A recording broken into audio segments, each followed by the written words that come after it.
It feels like the world's most perfect train wreck happening before our very eyes. And I, for one, am enjoying every bit of it. It's like, hey, you got to hit rock bottom before you admit you have a problem and build yourself back up. It feels like the Marvels is part of rock bottom. It certainly feels like Daredevil Born Again is a part of that rock bottom, and we're moving forward. But first, we do need some review fluffing. That is where Disney go out there and they hire people to show up to the premiere, write reviews, and publish them before anyone else has access to the movie.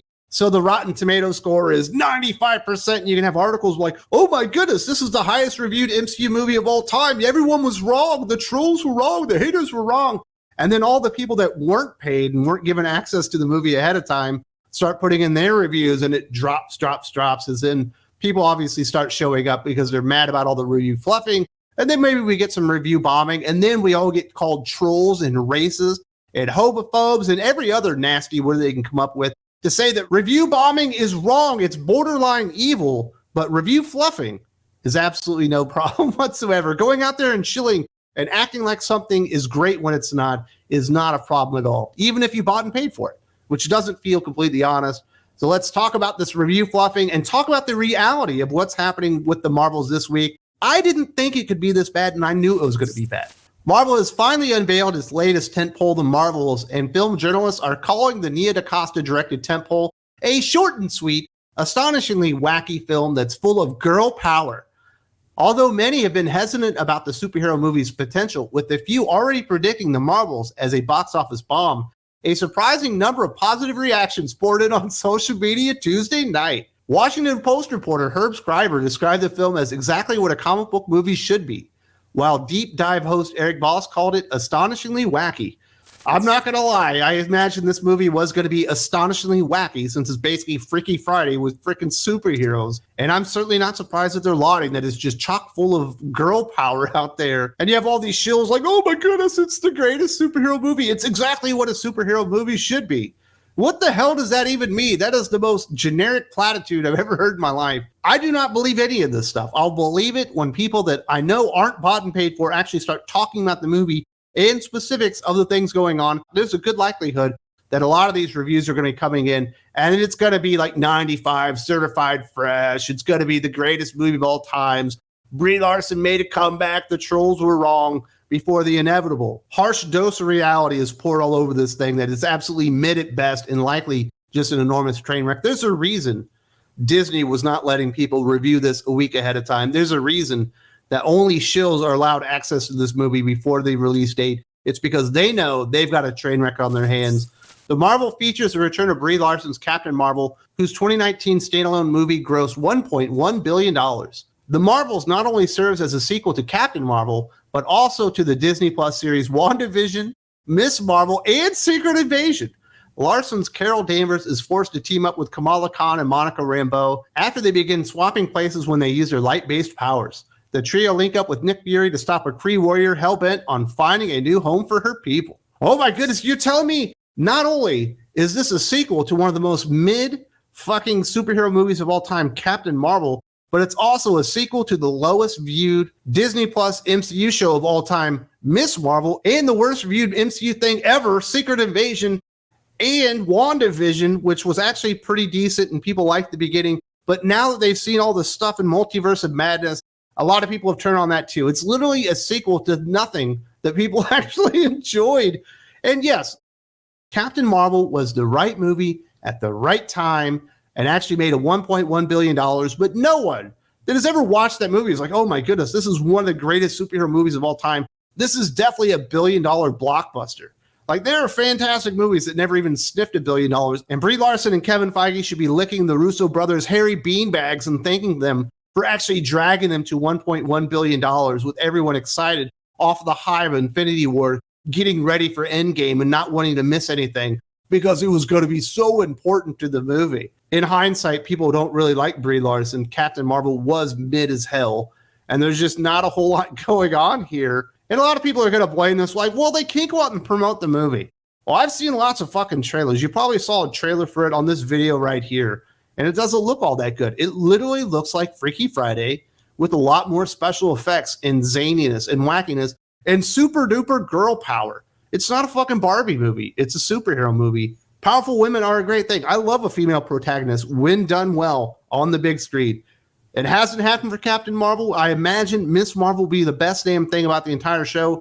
And nobody really remembers Monica Rambeau from the movies. I remember from the comic books, she probably should have been Captain Marvel when they decided to make this damn movie. But it's too little too late, in my opinion. And it seems as though that is what's going on here because the box office tracking is getting really embarrassing. In fact, the company that the Marvels is keeping, or is actually not keeping because it's below it, is downright embarrassing. According to a recent article published by Deadline, the Marvels is now looking to make less than $70 million during its opening weekend, which will put it below Eternals, a 2021 MCU movie that opened at $71.2 million. Deadline also says that pre-sale tickets for the Marvels are currently tracking below 2023's The Flash and 2022's Black Adam, which respectively opened to $67 million and $55 million. Captain Marvel, in comparison, made $153.4 million during its 2019 opening weekend before it went on to gross $1.128 billion at the worldwide box office. So the peer group for the Marvels is the Eternals, The Flash, and Black Adam. Black Adam performed so poorly on like half the budget of what the Marvels is that they basically kicked The Rock out of the DCEU or DCU, and they said, no more, you're on the sideline. We won't even consider making a sequel to this one. The Flash, whose pre-sales were better than what the Marvels is doing now, actually is going to go down to one of the 2 or 3 biggest bombs of all time. This is trending lower than that, and I believe the budget is actually $50 million more than The Flash. It's shocking. Like, think about this. There's a decent chance the 3 biggest box office bombs in history, with The Flash, Indiana Jones and the Dial of Destiny, and the Marvels all coming out in the exact same year, all with the budgets over $250 million. The 2 latter, the Marvels and Indiana Jones, over $300 million. This is tracking below Indiana Jones and the Dial of Destiny, whose opening weekend was $60 million. I believe they were able to salvage losses that weren't as catastrophic as The Flash with that movie because it had more long-term staying power than The Flash, which was almost out of theaters immediately. But this is like dangerous territory. I don't think anybody could have really foreseen this happening, that it would actually be trending to go below Black Adam, The Flash, and Indiana Jones and the Dial of Destiny. This thing has a budget of like $300 million. It's likely got a marketing budget of like $150 to $200 million. This thing needs to make like $900 million just to break even, and they might get lucky to hit 450 or 400 the way this is tracking. And let's not forget, while people weren't overly enthusiastic about Indiana Jones, even a lot of people that didn't love it said it was kind of all right. The Flash did not get that benefit of the doubt, and it feels like the way Disney is treating the Marvels, it's much more in the Flash category than the Indiana Jones category. And this thing is, it's just blowing up in their faces. Disney has done this to themselves. They've destroyed so many franchises at this point. It's actually shocking. I don't blame Kathleen Kennedy for announcing a bunch of Star Wars movies she never had any intention of actually making, knowing that this was what was waiting for her at the box office. More embarrassment, more disappointment, more losses at the box office. This is going to be an absolutely stunning year all around, just as far as the losses. But for Disney themselves, when you're thinking about Indiana Jones, when you're thinking about the Marvels, when you're thinking about Elemental, which kind of did okay in the end, but certainly didn't make any money, when you're thinking about Wish, which also looks like it's probably going to bomb, like they've destroyed so much stuff. There's just no goodwill for the company anymore. There's no benefit of a doubt. There's no built-in expectation of anything quality coming out from Disney these days. And you're seeing the stuff that has even less expectations just cratering out. And this is all just really bad. The Marvels, which opens on November 10th, 2023, was previously tracking to make $50 to $75 million during its opening weekend. According to Box Office Pro, before Deadline reported, it could be between 75 and 80 million. The latest report putting it below $70 million means the Marvels could be one of the lowest openings for an MCU movie ever. Long-range tracking projects the Marvels to draw between $121 and $189 million total, the low end being less than Captain Marvel's opening weekend. That is absolutely insane. Like that just speaks to how much damage Marvel Studios and Disney and Kevin Feige have done to this brand by just believing that anything that they crapped out was going to be $1 billion. Anything that they crapped out, whether it be good or bad, would not actually hurt the reputation and the long-term viability of the MCU. Think about the MCU on Disney Plus. What are you excited for? What is anyone excited for? They're having to retool everything. They're having to scrap everything, bring new writers in on all their projects, new directors in on other projects.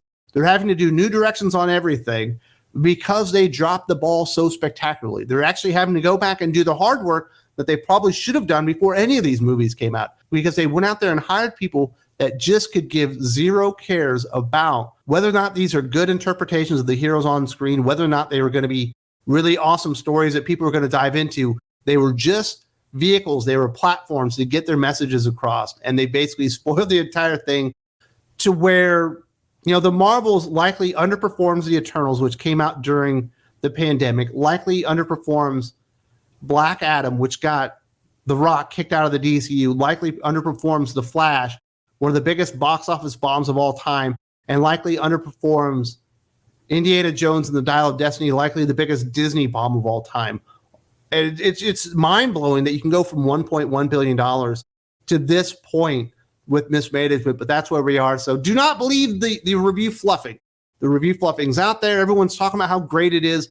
Let's wait for the reviewers that we know aren't bought and paid for, because there's a good chance that Disney has actually paid for a lot of these people or given them some type of comps to ingratiate themselves to the critics themselves, and we're likely not getting real scores anyway. But if you're really into, astonishingly wacky films or short and sweet and full of girl power films, this might be the movie for you. But if you're actually interested in a really good MCU movie, I think you might want to skip out on this one. I've said it from the beginning. I've been saying it for months now. There was nothing that Kevin Feige or Marvel Studios could do at this point to actually save the Marvels from itself, and it's happening before our very eyes. And I'm kind of enjoying all of it. There's also a link in the video description.